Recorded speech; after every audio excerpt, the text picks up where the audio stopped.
فرمایي چې دا موږ له دا سبق راکړي چې ګوره انسانا مسلمانا چې بده خبر باندې ته پوي چې دې ځمکې نه موږ ته پیدا کړی منها خلقناکم دا مقصد دی. ځکه چې ردی سجدې نه یو سړی بیرته بیا د جلسې لراځي نو دا د خاور نه یو قسم بیرته را پاسېدل دي او دا د خاور نه جوړېدل دي. کله چې دا سجده سړی وکي یو بیا دویمې سجدې لزین او د دویمې سجدې مقصد دا دی چې وفیها نعیدکم داسې وخت به راځي چې د ځمکې له به ته بیا ځې او په دې ځمکه کې به تا په دویم ځل باندې موږ په دې کې ښخو. یو ځل موږ د دې خاورې نه پیدا یو آدم علیه السلام براه راست او موږ بالواسطه د آدم علیه السلام په واسطه باندې د خاورې نه پیدا یو. یا زموږ رزق په خاوره کې دی، زموږ ژوند په خاوره کې دی، زموږ علاج په خاوره کې دی. خو چې په دویم ځل باندې موږ سجده کوو نو دا موږ له سبق راکوي چې وفیها نعیدکم دې ځمکې له به یو ورځې موږ تاسو بیا ورولو. او بیا یو وخت داسې را روان دی چې کله زمونږ دا سترګې پټې شي او سا زمونږ نه وخېږي او کوم روح چې الله رب العالمین موږ له امانت راکړی دی او دا روح زمونږ نه واپس واخلي نو موږ به بیا د الله رب العالمین خوا له بزو د دې ژوند حساب کتاب به راسه الله تعالی کوي. نو د دې سجدو نه بیا موږ راوزګار شو موږ پاسېږو. د دې مقصد دا دی چې ومنها نخرجکم تارة اخرى چې د دې ځمکې نه او د دې خاورې نه به یو ورځې موږ بیا تاسو راوباسو. د دې نه دا معلومه شوله چې د دې خاورې نه الله رب العالمین موږ له دوه ځل ژوند راکړی دی. یو ژوند د دنیا دا ژوند دی، یو ژوند بل دی چې اصل کې موږ به د دې خاورې نه بیا راپاسېږو موږ به د الله خوا لځو. دا عقیده جوړول غواړي عزتمند. ګورئ حقیقت دا دی چې زمونږ هسې په خوله باندې دا خبرې راځي او یو بل ته کوو هم، خو زمونږ زړه ته دا خبره نه ده کوزه شوې چې ګورئ موږ د الله خوا لځو. کله چې دا حقیقت انسان تسلیم کړي نو هغه بیا مرګ ته خوشحاله وي.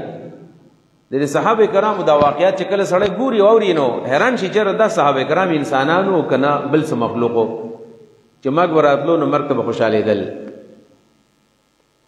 او نبی علیہ الصلوۃ والسلام هم فرمایي چې تحفة المؤمن الموت نو مؤمن د پاره د مرګ تحفه ده. نو موږ د مرګ نه تښتو، موږ د مرګ ته خوشحالېږو نه. نبی علیہ الصلوۃ والسلام فرمایي دا مرګ د مسلمان د پاره تحفه ده. دا څنګه تحفه ده؟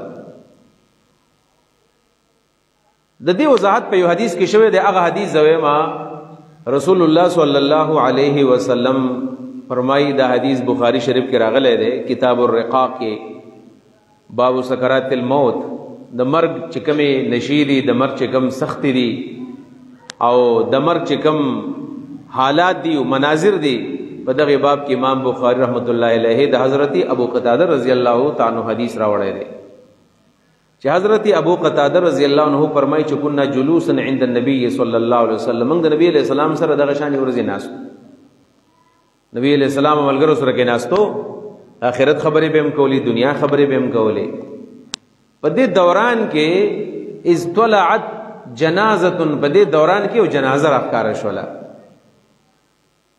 او په دې بل سند کې د الفاظ سره راغلي دي چې مر علیه بجنازه د نبی علیہ السلام په خوا باندې دا جنازه تیر شوله. په وګو باندې خلکو اغستې دا نبی علیہ السلام ناستي ملګری ناستي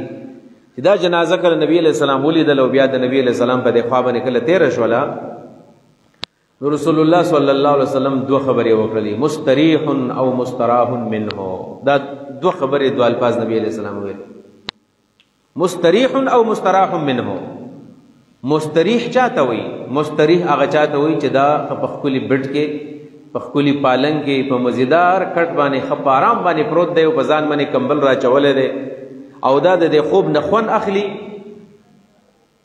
او په دې کټ کې پروت دی. نو حقیقت دا دی کله چې داسې په آرامده بستر کې او په آرامده خوب باندې او په آرامده تلای باندې سړی کله سم ډېر زر ول خوب راشي او 2-3 غنټې پس را پاسېږي غټول تکاوټونه او غټول مشکلات چې دا ټول ورځ دا ذهني د ټینشن شکار او جسمانی تور باندې دا ستړی شوی او تکاوټونه او ستړی ستومانه او چې د ماښامې دا په یو ښه بستره کې او په ښه کمبل کې او په ښه کټ کې دا 15 غنټې آرامده کله خوب وکړي او آرام وکړي نو سهار چې را پاسېږي هغه ټول تکاوټونه ختم شوي. وایي نبي علیہ السلام ویل چې دا کم سړی روان دی نو دا یا مستریح دی او مستراهم منه یا دا مستریح نه دی خلق ته په آرام کې شول یا دا په آرام کې شو او یا خلق دنه په آرام کې شول دې څه مقصد دی چې نبی علیہ الصلوۃ والسلام فرمایي دا سړی یا په آرام کې شو یا ته خلق په آرام کې شو بیا نبی علیہ الصلوۃ والسلام د دې حدیث د دې دوه جملو وضاحت وکړو العبد المؤمن اذا مات يستريح من نسب الدنيا واذاها الى رحمت الله تعالی چې کله یو مؤمن بنده دی او یو صالح بنده دی او د خپل عمر د الله رب العالمین د رضا مطابق تیر کړي چې الله وتسوي داغي مطابق هو تیرول نشي کوشش وکړي ګوره دې خبر ځان کوی ورواړي اگر چې زمون په ذهن کې د بعض خلکو مبارک د ذهن اجاره دا سړی به ټول عمر د الله د رضا مطابق تیری دا ګران کار دی یا زمون د اولیاء په باره کې او د دې بزرګانو باباګانو په باره کې دا قیده جوړه شوې د چې دې دستر کې در په امر نه فرمانی نه کړي نه داسې نه فرمان داسې فرمان بردار خلک دا صرف انبیاء او هغه الله جوړ کړیو دا غي انتخاب الله کړو مطلب دا د الله رب العالمین د رضا مطابق د ژوند د تیرولو کوشش وکړي کوشش نو کوشش سره کې الله توفیق ورکړي بیا ته انابت و انابت ته پس الله توفیق ورکړي نو غلطی هم کیږي بیا ګناه هم کیږي او الله هم کله کله خپه کوي وداسې خو بچیم چې د پلار او د مور ډېر پن بار بردای او ډېر زیات حکومت منی هو کله کله پلار ودا کار مکه واغېسته وکي نو پلار ته وخت تر خپه شي بیا کله دا بچاړو معافي ونه غواړي او پلار یې معاف کړي یغفر لمن یشاء او يعذب من یشاء الله فرمای کله کله بغیر د توبې نه معاف کما او دوی مدای چې هغه خپل بچی ته کړه د خپل غلطۍ احساس وشي نو هغه راشي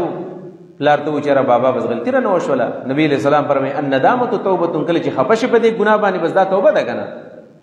نو کله چې دا بچی بیا پلار تکینی چې الله پلار او بابا زما معافي غواړم هغه فورن معافي نو مطلب دا چې مستریح دی ته ویل کیږي نبی علیہ الصلوۃ والسلام ویلو چې کله یو انسان د الله رب العالمین د رضا او د منشا مطابق ژوند تیری او دا کله وفات شي نو دیتا العبد المؤمن او العبد الصالح وې دا نیک بنده دی نیک بنده تعریف د آیات کا نیک بنده دی نه چې ګناه نه کوي دا تعریف د مسلمان نه دی ګوره دا د ولی تعریف هم نه دی ګوره دا د بزرگ تعریف هم نه دا د عالم او د شیخ الحدیث شیخ القرآن تعریف هم نه چې ګناه نه کوي چې ګناه نه کوي هغه فرشتي دی بیا دا لا يعصون الله ما امرهم دا تعریف د فرشتو الله کړ د مسلمان او د انسان نه دی کړی چې مسلمان او انسان به ګناه نه کوي ګناه وکړي یعنی د ټول لغور انسان په من کې څوک دي صحابه کرام د صحابه په برکت الله تعالی فرمایي لم يسروا على ما فعلوا کو ګناه ټینګي نه ګناه وکړي صحابي دې تنو چې ګناه نه ده کړې ګناه یې کړې ده خو پور نه توبه ایستلې ده لم يسروا على ما فعلوا د قران حکم ده رسول الله فرمایي چې داس انسان کله وفات شي چې اراده ده د سوچ به کړی دا چې الله زمانہ خوشاله عزت الله تعالی اطاعت وکم د الله بندگی وکم او ګناهونه دي کیږي او دا کله وفات شي نبی علیہ السلام فرمایي استریح من نسب الدنيا واعزاه الى رحمت الله د دنیا د ستومانتیانا نسب لیکيږي تکاوټتا په دنیا کې د استړ استومانو د عبادت په ټیم کې نه دی عبادت د ټیم چې کله راشي کنه ساره د عبادت په ټیم کې خوب ډیره مزه کوي درسه په کم 15 بجې ټیم او 15 بجې خلک د پاسېدو کوشش کوي په دې ټیم کې دا خوب داسې خون شروع کی سړی و چاړو پاسې دی نو او هغه شیطان نبی علیہ الصلوۃ والسلام شیطان راضی په دې غوګونو باندې ټپي بالکل تبه دا غوګونو را ټپي ارقد عليك ليل طويل ارقد عليك ليل طويل ارقد عليك ليل طويل سم لا ډیر شپه د پرته دا منګه مردان کې سبق پوي تفهیم القرآن کې دا 2004 5 6 هغه دورو د مردان د کاټلنګ یو بابا نو هغه با خدمت کو طالبان به سار پاسه ولو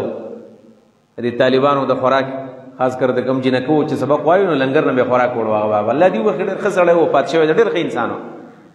ډېر ښه کړي زموږ سره کړي دي نو هغه د خپل طرف نه چې کله ساره تهجد ته پاسې دونو په دې دوران کې طالبانو باندې وراړو خدا به دې یو आवाज وکړي چې کم طالبان باندې د تهجد شوقیانو دا په پاسې دل نور دروازه ونه والی आवाज وکړي طالبانو پاسې بیا به داغې نه وروسته چې کله به د اذان ووایو او د اذان نه پس به دا بیا راغې په دې کمرو باندې به دروازې وهلې هر دروازې په طالبانو پاسې اذان وشو منځه تیاری شروع کړي نو ډېر طالبان په پاسې دل ځکه چې اذان نه پس وسوګ نو د کېږي اوس هولټان پرځې کی ځنګل خزمرو نه خالی کېږي نو بیا به چې دا 15 منټه پاتې شو نو دا کم د سی بیګاری طالبان بچو نو بدی بس یو په دریم ځل باندې راتلو دا د ګوره د ذمہ داری نه خپل شوق یو 15 منټه به چې پاتې شو د به سنت کړي بیا به راغی نو د دروازه به والا یو طالب پکې نو आवाज یو کله پاسېګا نو وخت لري ګور اذان شوی د نه پاسېږي هغه ورته بابا ډېر ټیم دی وای کم دی ټیم 15 منټه پاتې دی وای بابا 15 منټه کو 15 منټه خوب کیږي 15 منټه کې 15 منټه خوب کم ځای کیږي کنه 15 منټه کو 15 منټه خوب کیږي دا شیطان نه دی ساره تاسو یقین وکړئ چې ساره ته پاسېږي نو کله به تاسو ځان ته الارم لګولې تا به 5:30 بجې ونی پاسې او مونږ به تور مثال په کم 5 بجې باندې ده نو دغه ټیم کې کله د الارم سره بیرته من کې مړ 15 منټه دی 15 منټه خوب ته نور کوما بیا برا پاسې کوم په 2 منټه کې 10 وکم او 3 منټه کې به 2 رکعات سنت وکم بیا منزل لاړ شم نو 15 منټه کې دا 10 چرته کیږي بیا 15 منټه کې بیا د سنت څنګه کیږي وځه چې را پاسې کې یا په باندې شپږ یا شپږ نیمه بیا خلک د منځنه بیرته رواني دا شیطان اثر دی اصل کې زما د خبرې غرض دا چې کله د عبادت ټیم شیطان مهنت شروع کوي یا د جمعې دا ورځ نه جمعې دا ورځ د دکانداران نه دا ټیم په دې ټیم کې چې دا هر سړی وچره دی دکان به کولاو نه نو په دې ټیم کې با ګاک ډېر کوشش کوي یاره دا دکان کې د کولاو کو بس زما ضرورت می جوړ شوی دی یو سل بوجي سیمټ می بګار دی نو په امر باندې مستانه سوکشل بوجي سیمټ هم نوړي خدا ټیم چې راشي نو سل بوجو ډیماند مستانه خلک کوي یا سبزی د سار نو د ماسپخین پورې ناس دي 15 کیلو بتا چرته ټماټر نه خرڅ کړي او دا د جمعې د مانزه دا ټیم چې راشي نو په دې ټیم ورچا دادی نو ستانه به خلک بیا په دړو دړو ټماټر وړي د امتحاني اصل کې اذا نودي للصلاه من يوم الجمعه فاسعوا الى ذكر الله وذروا البيع بيع پرېک د وزد الله ذکر لمنډه وای ودا په دنیا کې مسلمان ستړی واستومانه ها در مسلمان تعریف د دنیا کې بستړی دنیا کې مؤمن خوشاله نه ګوري زه اکثر دا خبره کومه شاید څوک په دې خبرو خپه کېږي خو زما ذهن کې دا ما چې څه یاد کړی به وایم زمونږ د صوفیان صاحبان چې کوم دي دا الله ګروپ والا خلک دی خلکو لا کوم ذکرونه چې ورکړي ډېر زیات دی ورته دا خبره کوي چې دا ذکر دی کو تاسو ډېر لوی اطمینان ډېر به خوشاله په دنیا کې دا خبر ورته کوي یره چې دا ذکر دی شروع کو تاسو ډېر لوی اطمینان ملو شي دا پلانې ذکر چې کې ستا ټول مشکلات حل شي دا خبر ورته ټیک نه کوي ګوره ها ځان پوهه کوي خبره باندې د مؤمن په بارک رسول الله فرمای الدنيا سجن المؤمن دا دنیا د مؤمن جیل دی په جیل کې څو خوشاله دا یو ساده جیلی خو ماته نه دی معلوم چې دا جیل تلال شي حد کړي او د پردي دا زبده کې خوشاله نه نه نه جیل کې څوک نه خوشاله کی جیل کې بخامه خسړې تنګي او د څه ورته وای ذکر کوا نو الله به دا مشکلات اسانه د دې ذکر برکت باندې به د اسمر مشکلات چې برداشت کولې به شي پروا به نه بیا حوصله به نه خرابيږي تاسو یقین وکړئ بل ور جماعت دیواله کو میسجو کو چر مولانا صاحب زما یو مسله زه ډیر زیات سوالونه کوم او زه الله ته وجاړم او د 2-3 کالونو د الله نه غواړم او الله را یو سوال هم نه قبلې او جړاګانی الله ته کوم د سترګونو اوخ کې به یوما عملک ته خودش ته ما دغه باره کې دا سوچم چې دا بل الله نه سغواړي ول زه خدای الله نه 2-3 کالو شو مسلسل غواړم یو سوال نه قبلېږي چې زما د سوال کې مسله ده کسي چل دی ما بیا پوي کو چې دا خبره ته چا کړل استا به هر سوال الله قبلې دا سوال کول نه مستقل عبادت دی وزدا عبادت الله تعالی به خوشالي راته چې الله ته جاړي او الله تعالی فریاد کې او په هر وخت الله په سنخه چې الله راي کو الله نه درکې بس پدی بن الله خوشالي کی کنه الله هم دغه خوخه ده دا بنده ما تعالی شر کړو بس ما ته جاړي دغه عبادت الله تعالی ته خوخه بدیږي عسى ان تكرهوا شيئا وهو خير لكم شاید ستاسو یو شی نه خو الله تعالی او ستاسو لپاره پاره کې خیری وعسى ان تحبوا شيئا وهو كره لكم ستاسو یو شی خو یو دا ستاسو لپاره ډوخه نه او بیا مې هغه پویم کو چې نبی علیہ الصلوۃ والسلام فرمایي چې کله الله نه غواړي دا کوم سوالونه کې دا سوال چې قبليږي نو یا ته د الله نه سغواړي هغه درکې دویم نمبر دای چې ته سغواړي الله دې درنه کې هو دې په عوض کې پتا باندې سم مصیبت را روان دی هغه مصیبت درته الله لريږي خلک وایي کني د مور دعا به د چا دعا به کني بس د مرده کې مې د وخت سلاړ او دعا هغه نه ادا چې د الله مختلف وکنه ایا روي داسې ستر ونی پر خو معمولی د جوار د دانی ګاډي واړې و دا به د چا دعا و دستا دعاګانې وي چې هغه شپور ز الله ته پروتي دعاګانې د کولی نه قبلې دي په دې کې الله قبول کړه کنه ته نه خبرې دی پاغه ټیم کې الله غ شیطان درکړې و نو استاد په اردو خیر پکې نو بدی کې استاد لپاره خیر بس غواړه د الله او دریم نمبر نبی علیہ الصلوۃ والسلام فرمایله د بخاری حدیث ته چې کله د الله نه سغواړي هغه دل درنه کیو مشکلات نورم زیات شي بیماری نورم زیات شي قرضونه نورم شروع شي سمدا سے کړمن ګرځي سبا کېږي نبی علیہ السلام فرمایي دا ټول هر څه طالب الله د قیامت د فار ذخیره کی دا څومره دعاګانې چې دې کړې دي کنه دا په پندونو دعاګانې دا ټولې به الله قیامت ته ساتلي. نو کله چې دا مسلمان بنده بیا جنت ته لاړ شي نو ګوري به چې د مونځ هغه صله مې دا ده او د روژو هغه صله مې دا ده، د تلاوت هغه دا ده،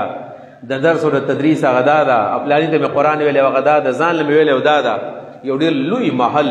او د لوی عمارت به وګوري چې دا زما دی، الله نه به تپوس کړي چې الله دا مې څه عمل کړی، دا خو ما ته نه دی معلوم. نو ده ته به جواب میلاو شي هغه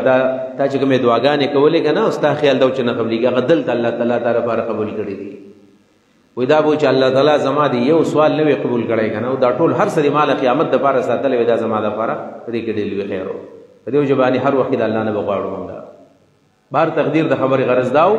چې یستریح من نسب الدنیا، دا به د دنیا د مشکلاتو نه او د دنیا د تکاوټونو نه به دا په آرام کې شي. مسلمان بنده چې مړ شو دا سختی ختم شولې، دا ټینشن ختم شو.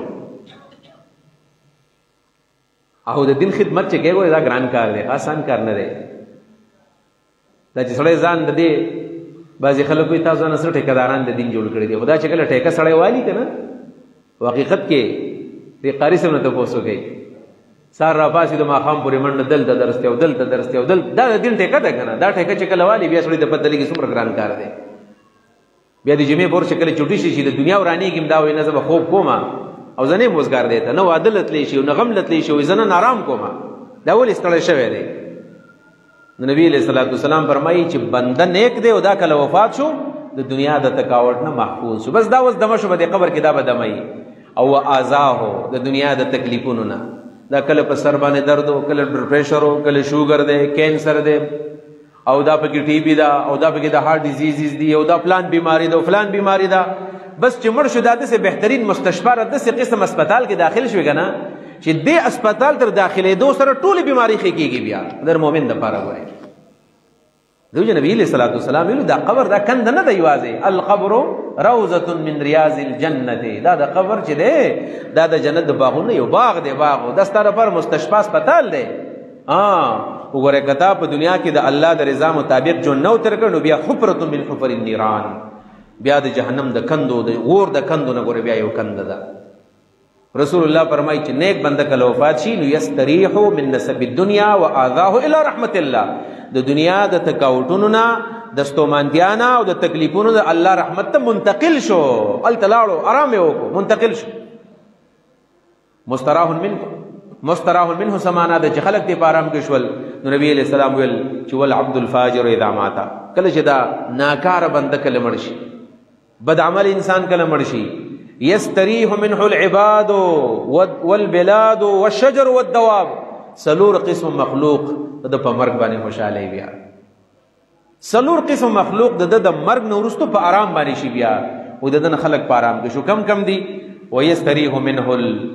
العباد، بندگان تی په آرام باندې شي. بعضی خلک داسې وي کنه قرآنی څوک کلی ورانی څوک علاقه ورانی، نو دا سړی چې کله مړ شي کنه خلک په هغه باندې خوشحالي. تاسو یقین وکئ چې څو جنازو له زتلې مسو جنازو له او هغه مړي او مولوي صاحب په لګي تقریر په کوي او خلک هغه تقریر ته غوږ نږدې هغه تقریر ته غوږ. داسې سړی مې لیدلی دی پروژه کې مړ دی، پروژه کې مړ دی. د روژې مړ خو موږ د الله نه غواړو، ځکه نبي علیه السلام فرمایي صحیح مسلم بخاري کې حدیث دی چې کله رمضان راشي کنه اذا جاء رمضان فتحت ابواب الجنه، د جنت دروازې کولاو شي، وغلقت ابواب النار، د جهنم دروازې بند شي. د دې باوجود د خلک مې لیدلی دی چې په رمضان کې ولا مرګ راغلی دی او دغه په جنازه باندې خلک ولاړ کنځلې ورته کوي. دا په خپل غوږونو ما اورېدلی دي. شکر دی مردار نه خلاص شو. چې کله یو انسان مړ شو ستا په کلي کې محله کې خلک پې خوشحاله وو، داسې مه وایه چې زما خلک خلافونه جې نه دا څوک چې مړ دی دا ډېر خطرناک انسان. موږ وایو که نه یارې زموږ څه د خلکو نه لګي، موږ په خلکو ښه نه لګو،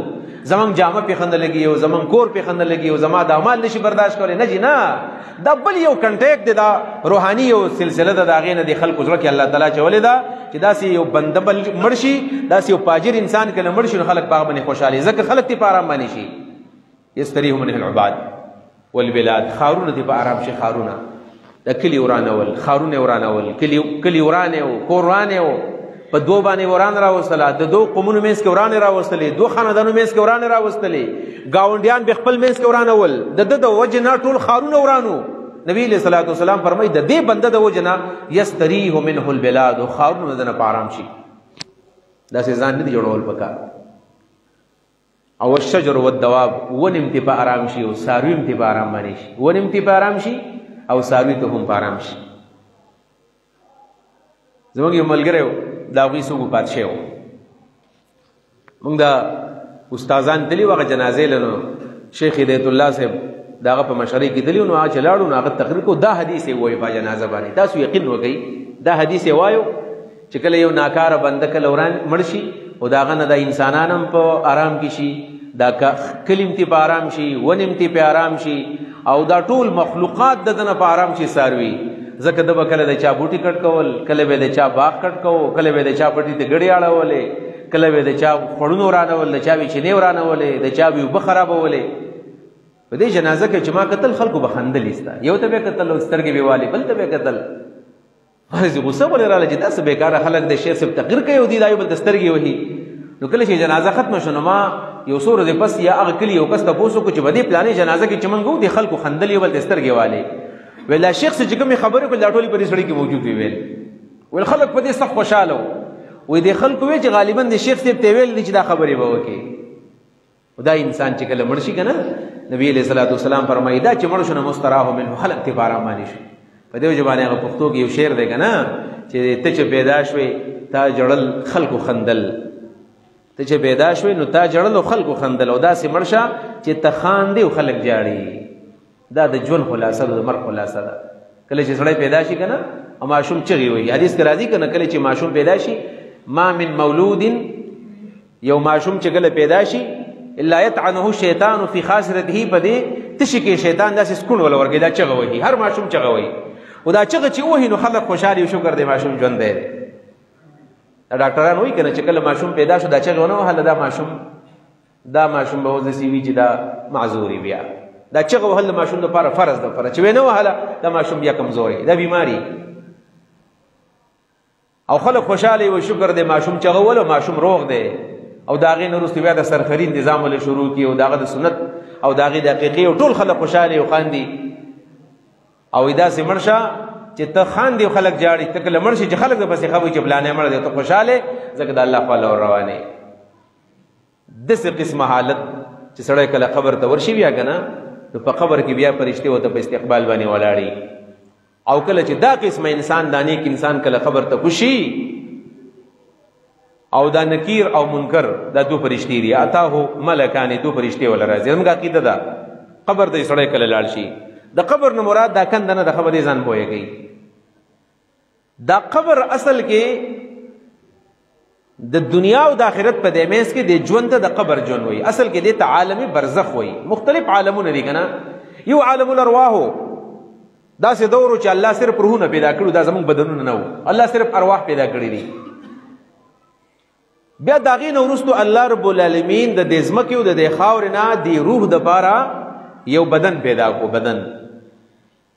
لکه مرغۍ خلک اول کور ته راوړي او پنجره ولا وروستو بیا جوړوي. دا مرغۍ مثال د روح دی، کله چې دا روح پیدا شو نو د هغې دپاره بیا پنجره پکار وه، بیا د دې چرګو دپاره ټوکرۍ پکار وه، بیا د هغې دپاره یو کوټه پکار وه، او دا بدن الله تعالی د دې روح دپاره یو کوټه جوړه کړله، کوټه یې ولې جوړه کړله.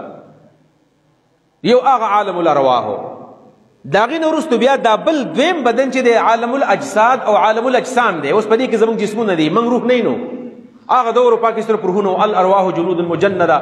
دا روحونه ټول لښکرې وي او دا لښکرې الله تعالی پیدا کړی وي. اوس دا موږ چې په دې کوم وخت کې دا نن چې په دې جمعې په دې ورځ باندې موږ یو بل ته ګورو، موږ د یو بل روح نه نو، بلکې په دې باندې خلک لګیا دي، فلسفیان، ډاکټران، طبیبان، علما. دا روح څه شی دی؟ هیڅوک جواب نشي ورکولی. قرآن وی یسألونک عن الروح قل الروح من امر ربي وما اوتیتم من العلم الا قلیلا. روح د الله امر دی، موږ نه نو، دا د الله حکم دی، دا د الله تعالی د کن کلمه ده چې الله وایي دې بدن کې ورننوځه او د دې بدن نه راوځه، ادخلي و اخرجي، ورننوځه واپس ته راوځه. بس هغه عالم الارواح دا اوس عالم الاجساد او عالم الاجسام دی. بیا یو بل بدن، بل یو عالم روان دی، هغې ته عالم البرزخ وایي. هغه عالم البرزخ څه دی؟ هغه عالم البرزخ د دې دنیا او د آخرت په دې منځ کې یو پرده بینهما برزخ دی. لا یبغیان د جنت او جهنم په د دنیا په دمنس کې د آخرت او دنیا په دمنس کې یو پرده د عالم برزخ وي د عالم برزخ د عالم قبر وي نور قبر مطلب دا نه چې خامخ سره پزماکه کې خلشي په دې وجباینه عذاب قبر کم چې منکرین دي په دې زمانہ کې مشته او په زمانہ کې معتزله او چې کوم د ایتیست خلک دي ملحدین دي هغه خان دي من پسې کوم در صدقان کار کوي ودا کڼې کوترې دي مولیانو ته ناس دي دیو ته خبرې کوي او خوږي او ترخي او کله د غاړه راکاږي او کله او ته ترخي وږي او خلک وګونر الله سوي دا صدقان خلک دی قبر کې عذاب په کم ځای کې دی د شاول الله رحمه الله نو چاته پوس کړو چې په دې قبر کې تاسو چې عذاب دی چې او عذاب پکې دی ویلسم پکې عذاب دی تاسو وایي چې دا یو طرف او دا بل طرف دا دیوال راشي او دا پکې ورننه وځي داسي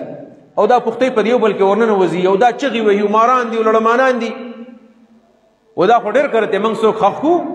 او ډېر بد عمل او سبای چې کلو کلاو کو په کوم طرف چې موږ سمولې پق طرف باندې پروت دي داسي پروت دي کنه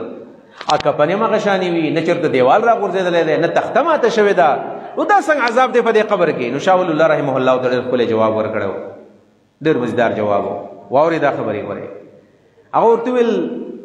په دې قبر کې د عذاب لیدل دا د دې خبرې ثبوت نه لري چې په دې قبر کې عذاب شته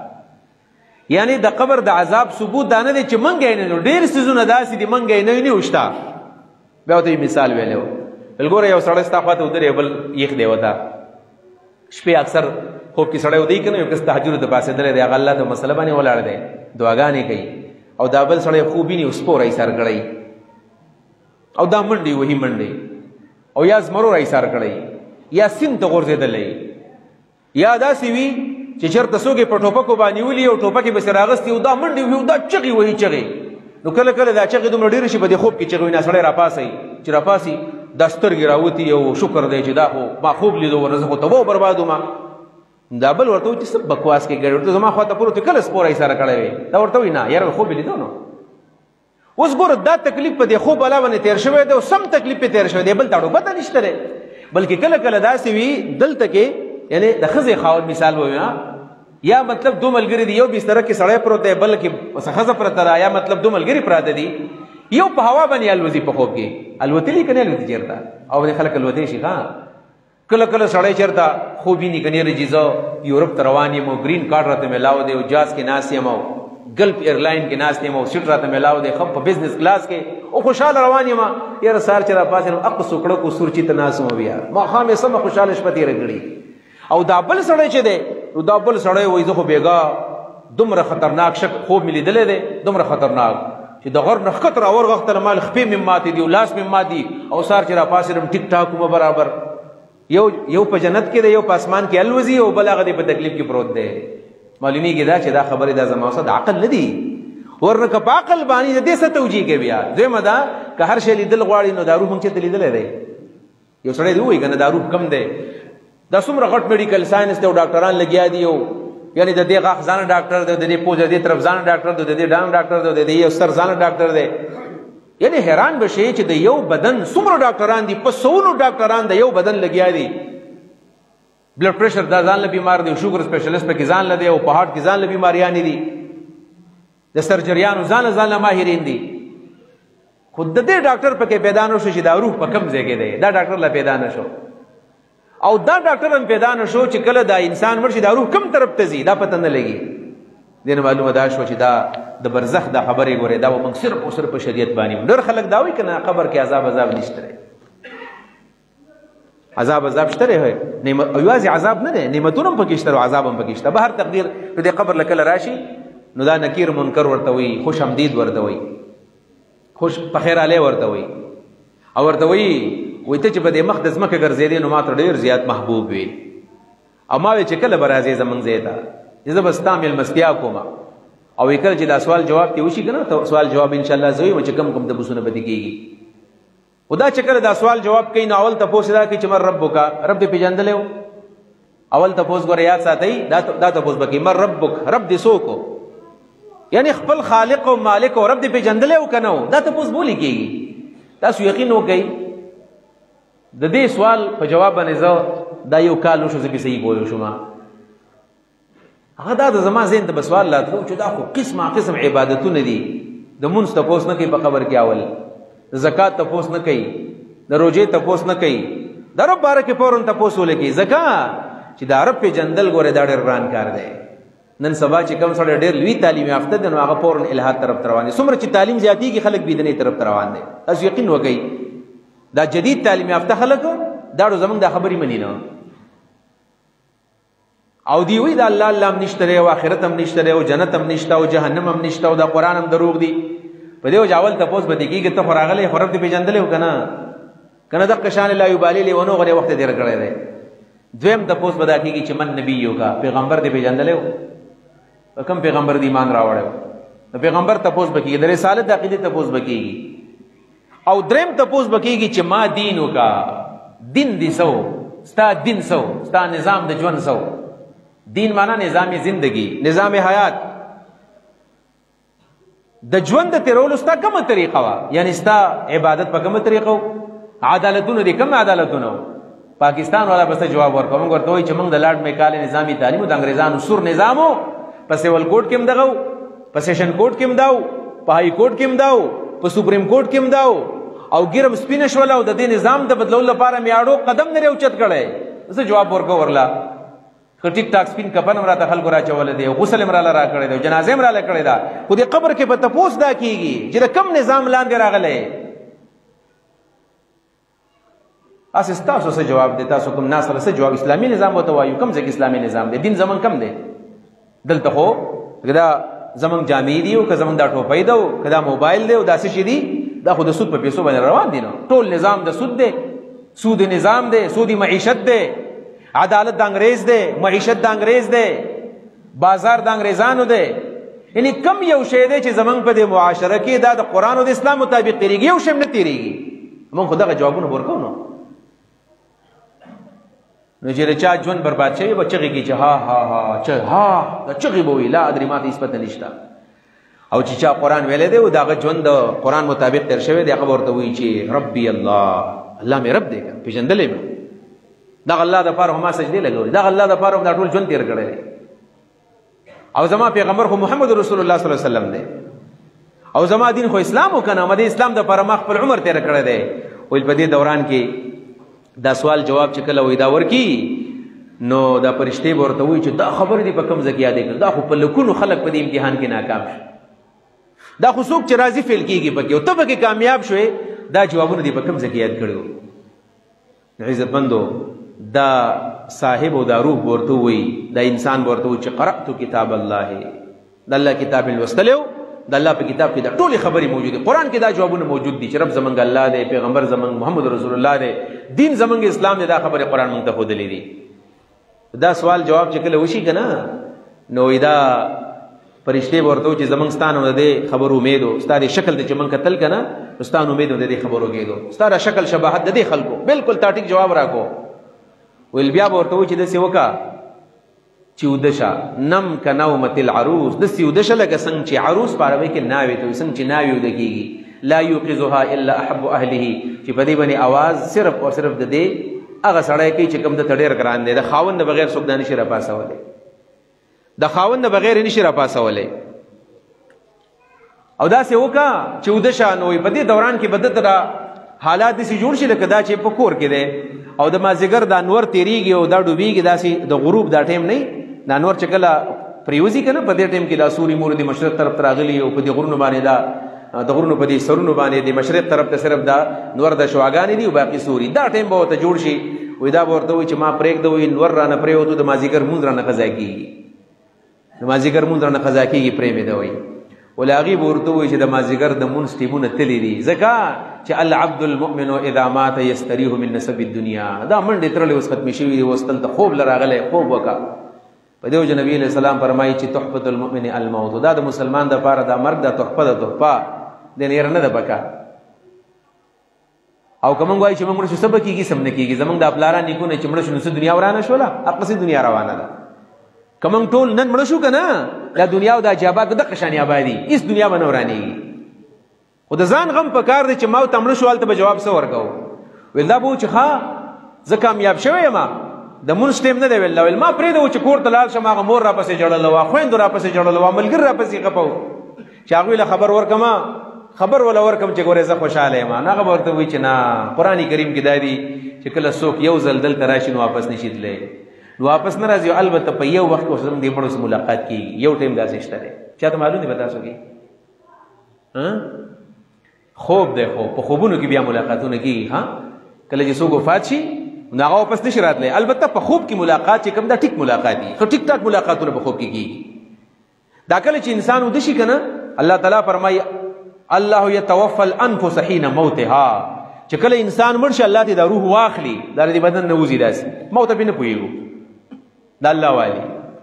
دام الله والی او ګرځي، کله اسمان ته ځي او کله سعودي عرب ته تللی او کله یورپ ته تللی او کله په سکول کې او کله ګرځي یو ځای بل ځای ته. دا سړی ودی شي دا روح ګرځي یو ځای بل ځای. نو هلته کله مور راغلی مړه، کله پلار راغلی، کله ملګر راغلی، کله علماء ملاقاتونه ورسره کېږي. نه صحبت صالح ترا صالح کند، نیکانو خلکو مجلس بستانه نیک جوړی، دا وی صحبت. او کند هم جنس با هم جنس پرواز، کبوتر با کبوتر باز با باز، یو جنس والا هر هم جنس د خپل هم جنس سره کینی. کند هم جنس با هم جنس پرواز، کبوتر با کبوتر باز با باز، کوتر د کوتر سره کینی او باز د باز سره کینی. نو سم سړی چې کله خوبینی خیسته خوبی لیدلی، او چې بد عمل انسان خوبینی نو بسران خوبی لیدلی. ځکه داغه ملاقات چا سره کیږي؟ داغه قرآن او خلکو سره کیږي. نو دغه یو ټایم د بیا ملاقاتونه کیږي. عزتمندو په دې وجه باندې د قبر د ژوند لپاره چې دا حقیقي ژوند دی، و ان الدار الاخره لهي الحيوان، اصل ژوند هغه ورستنی ژوند دی. او دا قرآن کې الله پیغمبر ته ویلو چې وللآخرة خیر لك من الاولى، د دنیا نه ستا لپاره د آخرت ژوند ډېر غوره دی. ورستنی حالت مزیدار دی د مخکینی حالت نه. زمونږ دا څه حالت دی؟ د دنیا دا حالت ښه حالت نه دی، اصل حالت دا د آخرت دی، اصل ژوند هغه دی. ان الدار الاخره لهي الحيوان، اصل ژوند هغه دی. په دې وجه باندې عزتمندو د هغې ژوند دپاره تیاری کول پکار دي. او داسې به هم نه کوو چې بدې دا دنیا په ځان باندې اور او سکور ګناه. دنیا به ګټو او ښه ډېرې به ګټو، خو داسې به ګټو چې بدې رانه الله خفه نه شي، الله رانه خوشحاله شي. یو واقع د مشهوره ده، ما ته د هغې سند خو نه دی معلوم، دا علما بیانوي. اول زما د مولانا طارق جمیل صاحب تقریر اورېدو نه هم بیان کړی وه. بیا لږ ډاډه شوم چې زه حواله خوشترې بیان به کړم. موسی علیه السلام ویل یو ورځ الله ته وی چې الله تعالی ما ته دا ووایه چې جنت کې به زما په ګاونډ کې څوک وي؟ ګاونډیان. موږ کوم ګاونډ غواړو؟ موږ غواړو چې الله هم د رسول الله صلی الله علیه وسلم په ګاونډ کې راولي. الله هم دې د ابوبکر او د عمر او د عثمان د علي په ګاونډ کې الله ګاونډ نصیب کړي د دې ټول. نو هغه تپوس وکړو چې جنت کې به زما ګاونډي څوک وي؟ وی الله ورته ویل چې د پلانی بازار کې یو دکاندار دی، قصابي دی، دا قصابي بستا په جنت کې ګاونډي وي. چې الله تعالی قسم به زما ګاونډي. خلکو خیال دی چې غټ شیخ الحدیث شیخ القرآن لوی سړی به زما ګاونډي، پلانی قصاب بستا ګاونډي. موسی علیه السلام حیران دی چې دا څنګه قصاب دی چې زما ګاونډي به لاړو ملاقات لې، دا قصاب هوی نه، دا څنګه سړی دی، څنګه زما ګاونډي دی. ویل دا موسی علیہ السلام لاړو د قصاب ته یو طرف ته ودرېدو، ګوري ودی دا قصاب په څه طریقه باندې دا قصابي کوي، دکانداري کوي. نو دا قصاب چې کله دا غوښه راوالي که نه، او دا غوښه راواړي په دې کې یو ځای نه ښایسته غوندې پوټی راوالي، یو سیټ ته کېږي او باقي غوښه کټ کوي. او څوک راځي او ښه ټیک ټاک وزن مزن برابر ورکوي، پیسې ته برابر اخلي او غوښه ول ورکوي، او ښایسته غوندې پوټی د هر پیس نه رالي او سیټ ته کوي. حتی چې ماښام شو نو داسې دومره غوښې جمع کړل چې نیم کیلو یا پاو غوښې جمع کړل، د ښایسته ښایسته اتر پوټي مزیدار دی به ګوتۍ کې واغستل او جامې بدل کړلې او روان شو. دا چې کله روان شو نو موسی علیه السلام پسې شاته لاړو چې دا سړی چېرته زه معلومات وکړم، دا زما څنګه ګاونډي دی. نو لاړو پسې حتی چې یو زوړ کور دی او په دې کور نه ننوتو. موسی علیه السلام یې میلمه شو چې زه م ستا کر رالمه.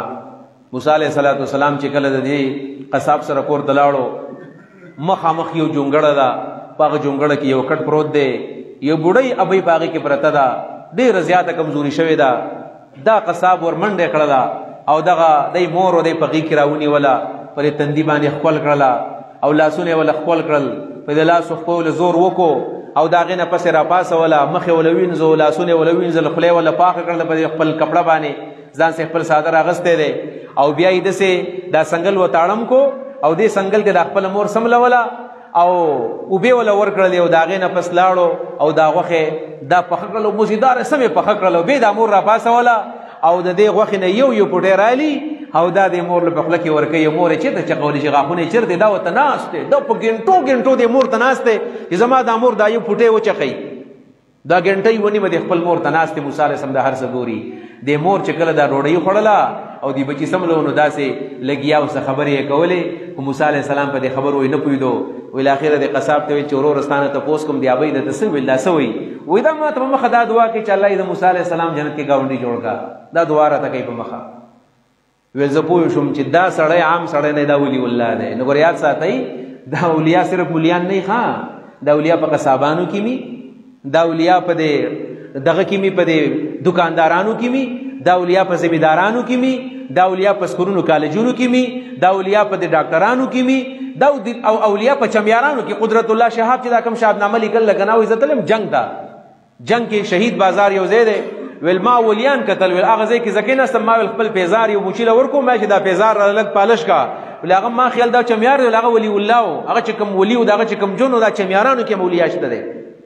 لہذا د ولایت سے خاص شکل نه دی چې دا چا سي غټه غټه ګیره یو رومیاله پسری یو ټوپه پسری یو تسبیح سره پلاس کې نه جی